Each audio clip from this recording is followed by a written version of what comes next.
know what today is on FT Live? What's today, Frasier Friday, baby. Let's get it. What else is today? As you can see if you're watching live on YouTube, I did not bring this with me. AJ Przinsky's kids are rolling around with St. Patty's Day Kiss Me Four-Leaf Clover hat action here, which I guess my tall hair blocked some of it. But what's today, Frasier? Frasier Friday, man. We got some good stuff coming up, man. It's going to be a blast. And St. Patrick's Day. I get it. Thank you. I get it. Sorry. I'm so intertwined with being ready to rock. I got some good stories. It's going to be an eventful St. Patrick's Day. Hey, Kratzy looking good with the green uni and the green hat. We'll get to Kratz hats later, but is the uni matching the hat, or those two things are different teams? They're different. This is the high school team. This is we don't play minor league games except for on Field 5 in spring training. So this will be the first Kratz hats big league hat that I get to rock. Big league hat. I like it. Big league. How long should I keep these ridiculous four-leaf clovers? You could take them off now. Now's the time. Thanks, Yeah. Rach. I needed that. Boom. You got those from AJ's kids? Well, Przinsky walks in here like 3 minutes before the show starts, and he's like, "Oh, hey, what's up?" And he's wearing all green. Maybe at a morning cocktail. I would if I was him. If I had the day off. We're going to do that in about 20, 25 minutes anyway. And we got Rich Hill joining us today. Of course, our usual segment with Ken Rosenthal, too. A lot to break down with him. But Rich Hill, he can talk. And he can break shit down. I mean, he's like an analyst sometimes when I've been in the clubhouse asking him a question. He'll give you that solid, non-cookie cutter, 3-4 minute answer. Either of you played with him or had any conversations with him in the past? I've never played with him, but anybody that throws left-handed, I mean, they're a little different, as we know. Those lefties are a little crazy. So I'm excited to have him on here. And we're going to get some stuff going today, and with him and talking about, the new rules and what have you. I don't want to dive too deep into it, but we're going to hear a lot of good conversations coming up here too. Hey, yeah. One thing I noticed too was we put up a poll, Kratzy, on our Instagram page yesterday about the pitch clock based on Max Scherzer's comments, and it was just like, do you like it? You don't like it? And actually 43% of our followers do not like the pitch clock. That was higher than I expected. I know there's some that are the purists. I want everything to be the same, but I thought it would be more like an 80-20 situation. I mean, we needed to have a poll before the pitch clock. Do you think we need the pitch clock or not? Are we constantly complaining about something? Like, hey, I need the games faster. Like, stop that. I'm not about, let's find something to complain about. That's what you do. That's what baseball players do. Baseball players will, oh, it's so sunny out here. Can't believe it. Oh, these games are so short. I never had time to get in my rhythm. You're always going to find something people are going to complain about. Yeah, well, we checked it afterward, and that's the word on the street right now from our crew. Okay, I don't know a ton about this story, so, Rage, do you want to take over the breaking news for us? Was this morning? Yeah, it's more like Frasier Friday, Freaky Friday. So we've had this problem in our car. So we got this nice Grand Wagoneer, and there was this weird smell going on. Long story short, next thing you know, my wife, she's very smart, unlike me. She's looking in the car, and they see these, it's like basically mouse droppings at the end of the day. So we didn't drive for a while. We got it cleaned up, exterminated. We took it to a couple different people, and the guy's like, well, there's nothing there. We did see the droppings, though. So go on vacation, come back. I said, you know what? Screw this. I'm putting 8 mouse traps in. We put 8 mouse traps in. 3 hours later, we caught the mouse that was in the car, bro. And we're thinking to myself, I'm like, dude, I really couldn't believe it. It looked really fake. I know we have a picture to show us of me catching it, but at the same time, it was the weirdest thing in the world because you knew it was there, but it's the peanut butter. You could see there. We're not showing the mouse. We want to give him his proper burial there or his okayness. But we got him. I got my gloves on there in the trap. They love peanut butter. And, man, finally got him. And you think if there's only one, there's more than one. And that was it. 4 days later, we got no more mouses. And now I could drive my car in peace. Lone Ranger. That's messed up, though, Kratzy. We got to give him a little, RIP.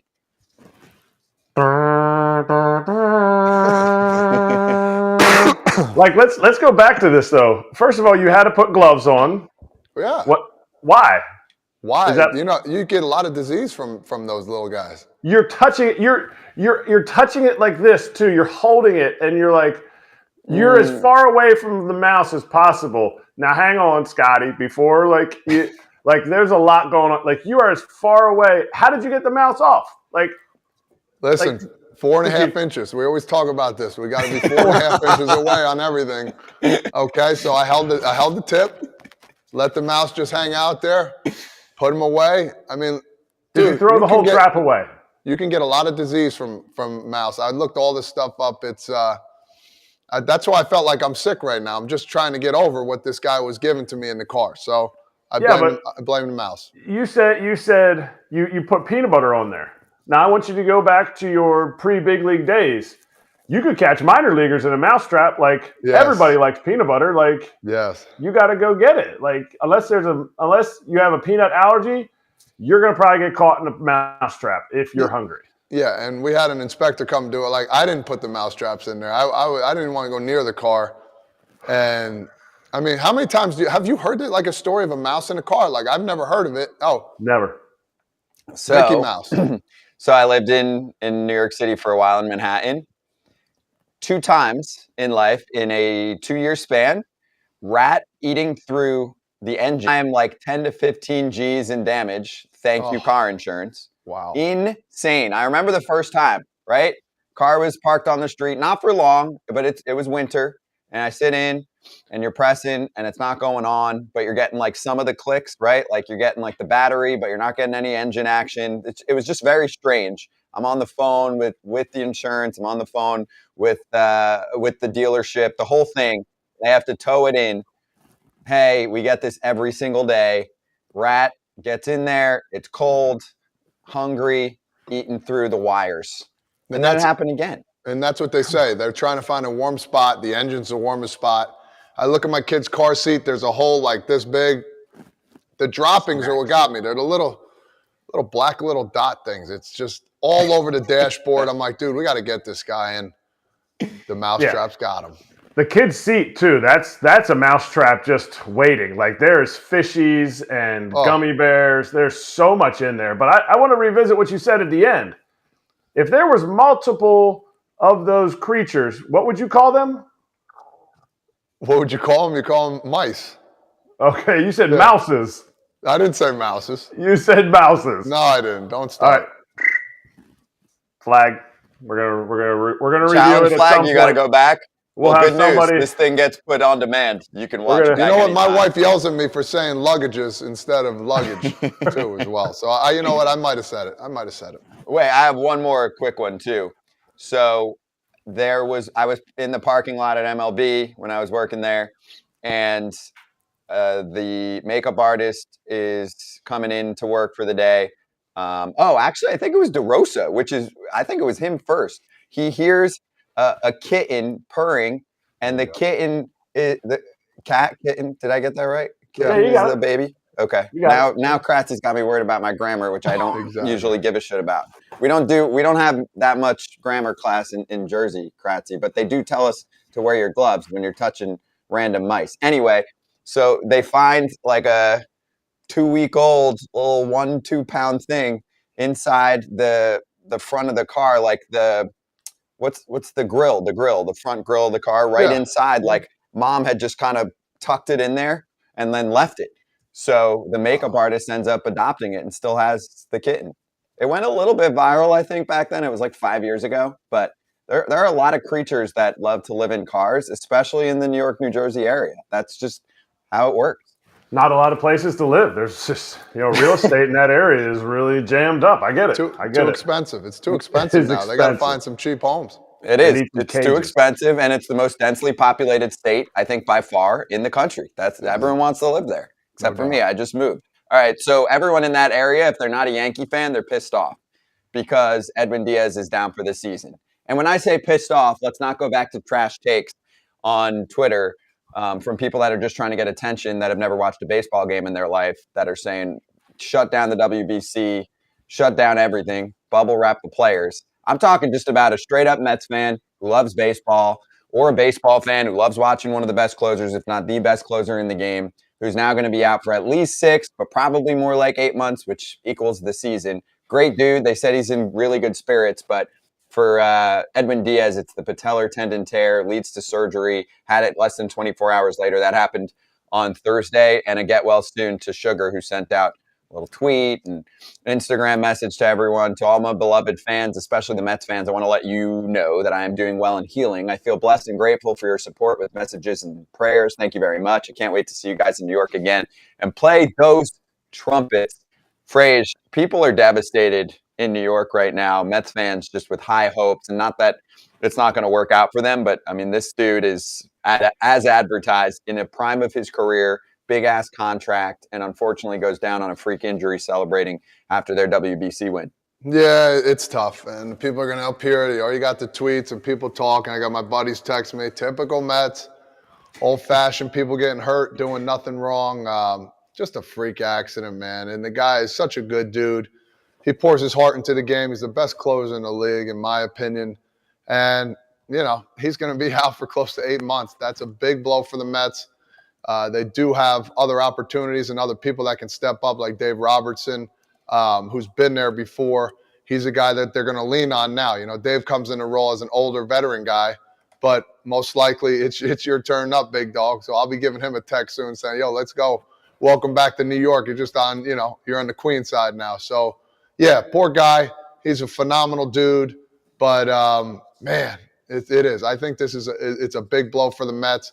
And they're going to be reeling. So we'll see trade deadline what happens, or we'll see how Dave Robertson. I got all the confidence in the world in Dave. He's got a nasty cutter. He brings energy, you know, and he's been in New York before, Eric. So I'm looking for big things from him now. It's either step up or shut up time. That's baseball. Next guy in line. Let's go. You couldn't hit it more on the nose right there. Somebody's got to step up. And I'm going to ask you guys one answer. How many saves do you think Diaz had last year? Just say it. 44. How many? 44. 32 saves. So the saves aren't necessarily, you know, he's not racking up 57 like he did in Seattle. But, you know, 32 saves is big, and the save is a little bit different than it is, you know, in the sense of even like 6 years ago. Yes, he is definitely the closer. Yes, they're playing the trumpets in the 9th inning, and there's a big moment there. But the next guy has to step up. Just like Todd said, he's got to step. Whatever it is, if it's somebody from that lineup that you just put out there, if it's a trade, which pump the brakes on the whole, like, oh, Steve Cohen's paid $1 billion. He's going to go and get something done. Yes, he will. Not tomorrow. Okay, he's got to, you know, this is still fresh. They still have to, like, you know, wait till other teams are not just like, oh, here you go.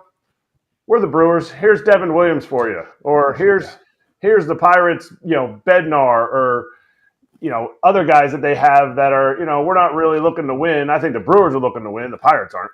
But, you know, teams aren't just going to open the doors and say, oh, here we go, Mets. You know, they're pissed at Steve Cohen. They said, oh, you paid all that money? Okay, you can have Bednar, but we want your top 1, 2, 3, and 5 prospects in the organization. Like, and teams aren't going to do that. And, you know, they're going to overvalue what they have. But the biggest thing for me with Diaz is not the one person that's going to step in. Yes, I think Ottavino can get 30 saves because I think this team is going to bang. I think they are going to smash the ball.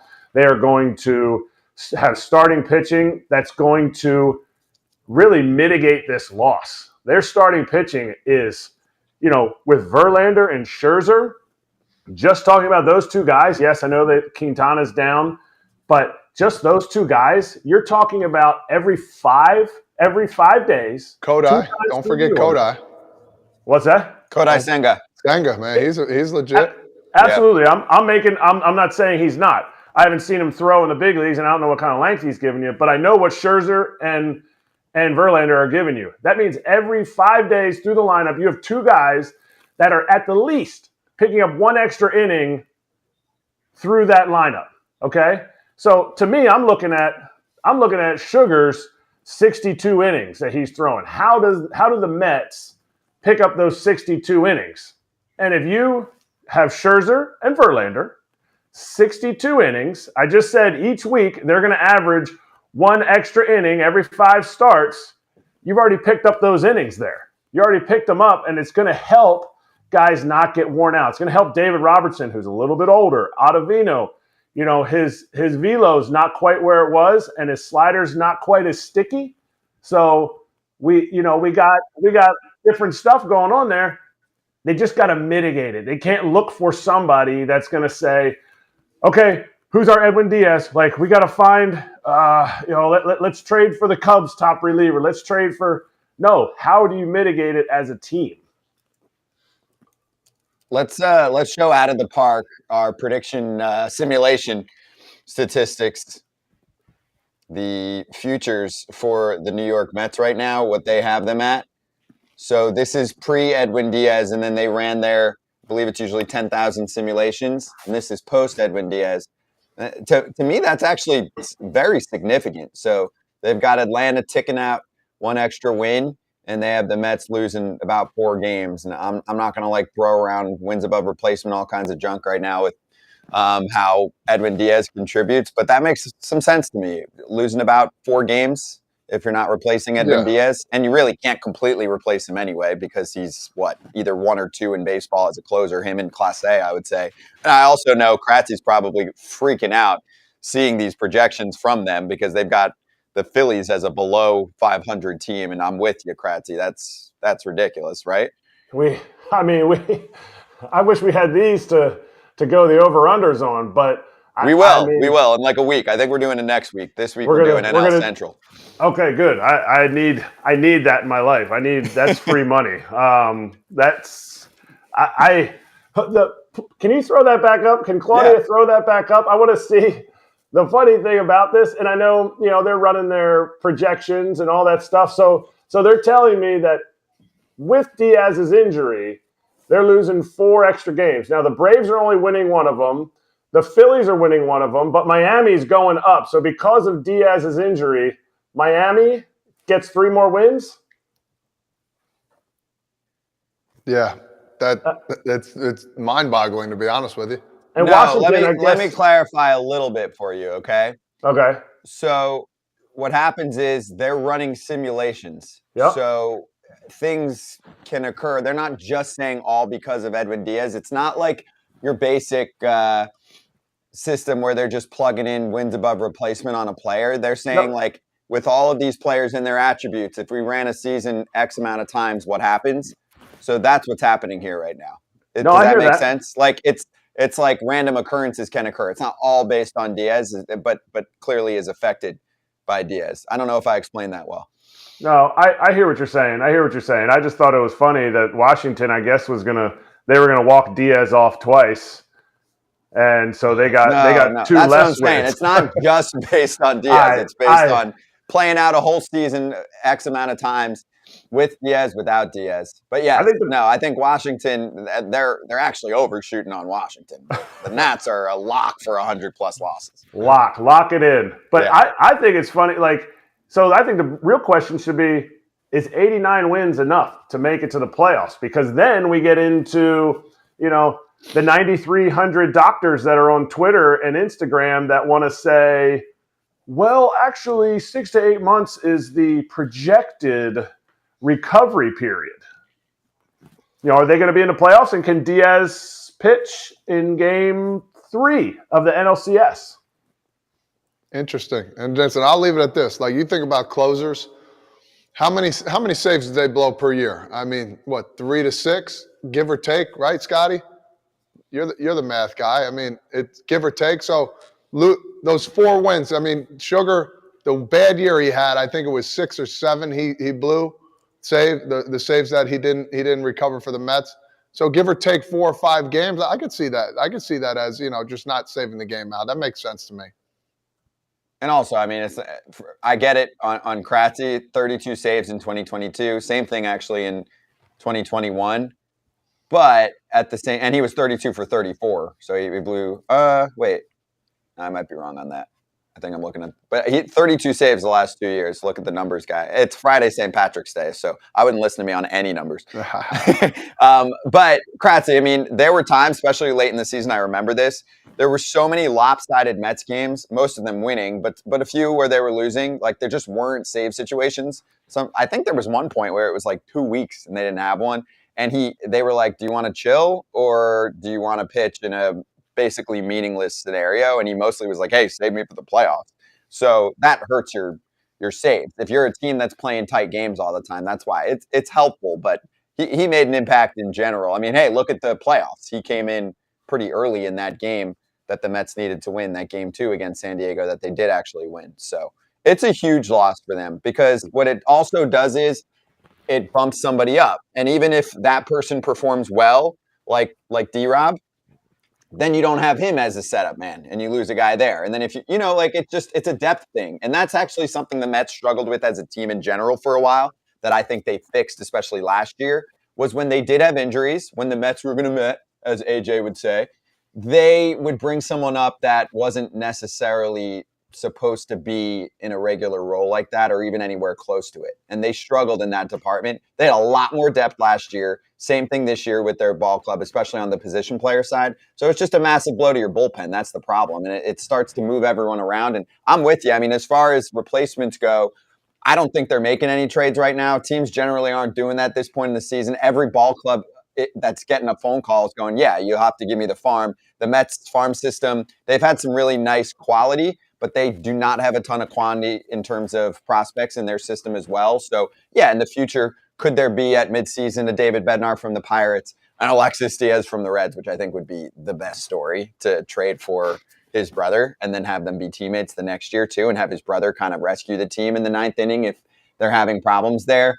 There's Scott Barlow of the Kansas City Royals. Hey, maybe Aroldis Chapman finds it again and the Royals trade him. So there will be guys. Relievers will be available. But the Mets aren't doing anything significant. Maybe, I mean, Zach Britton's doing tryouts. That's a signing. But I don't think they're making any trades and giving up prospects because they're trying to keep themselves in check. They're trying to spend and play checkbook baseball, not prospect for a player baseball because they want to be able to kind of grow their farm system a little more than it's been in the past.